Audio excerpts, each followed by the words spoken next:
I recently had the opportunity, and it was a great one, to spend the day with Master P, a hip-hop star who's added business titan to his resume. He's on the Forbes list. He took me through his hometown of New Orleans, where it all started, how his upbringing led him to be this great person, this great business person, and establish. Goal is? My goal is to go to college And make it. to the NBA. Make it to the NBA. So you pick Houston. Yeah. And your goal is to start as a freshman. Yeah. But you blow out your knee, Yeah. and you end up back at home. Back in the Do project. you remember that mindset? I caught the Greyhound bus back home. And everybody, I feel like I had let everybody down. Coming back home on that bus, I feel like it was over. But my grandfather, he said, son, you got to figure out something else. Like, don't just sit here and give up. You start hanging out with the wrong crowd, Yeah. right? And you start dealing drugs, Yeah. and reluctantly. And you came back, and you got warned by your grandmother. Yeah. And one time she hung up a black dress. My grandmother really scared me when she put that dress on her nightstand and said she was gonna wear that to my funeral if I didn't get my act together. I just sit and cried, to be honest with you. I cried to myself, and I realized this ain't the life I wanted, and that's when I started changing my life. And I think it's a blessing to have people that care about you that also give you tough love. Right. And I needed that. I ended up leaving New Orleans and going to California. It was an older white guy that owned the building that I rented. And I didn't know him, he didn't know me. And he heard of me, he heard my accent. He said, where you from, son? I said, I'm from New Orleans. He said, I'm from New Orleans too.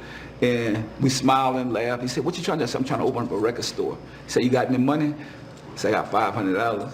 He said, if you could fix this place up, I'll give it to you rent-free for a year. Wow.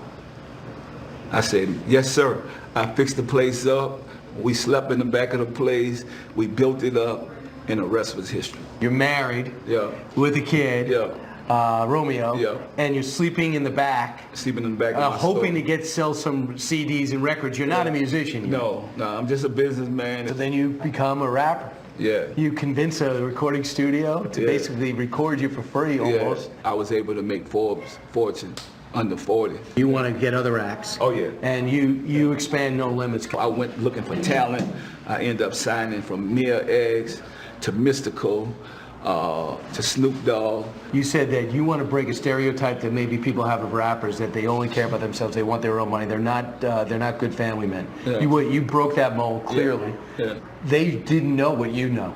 No. Are you worried that they're not going to know how hard it was to get what you have? Even though my kids got a better life, and even though we have nice things, but you still got to work for what you want. And I'm here for you, but you got to work for what you want. And if whatever you love to do and you're passionate about it, I'm going to support you with it. But you need to get up in the morning, you need to educate yourself, you need to go to church, you need to do those things that's going to make you a good person and have integrity.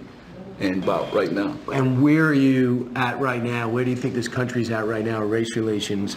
You know, we see what happened with George Floyd riots. Yeah. We see a big anti-police sentiment, Black Lives Matter. How do you see it personally? I see that we are hurting as a country, but we also growing, and we're growing together, stronger together. Do you think there's two Americas? I mean, do you love this country? Are you patriotic? I'm patriotic and I love this country because I don't feel there's no other place better than this.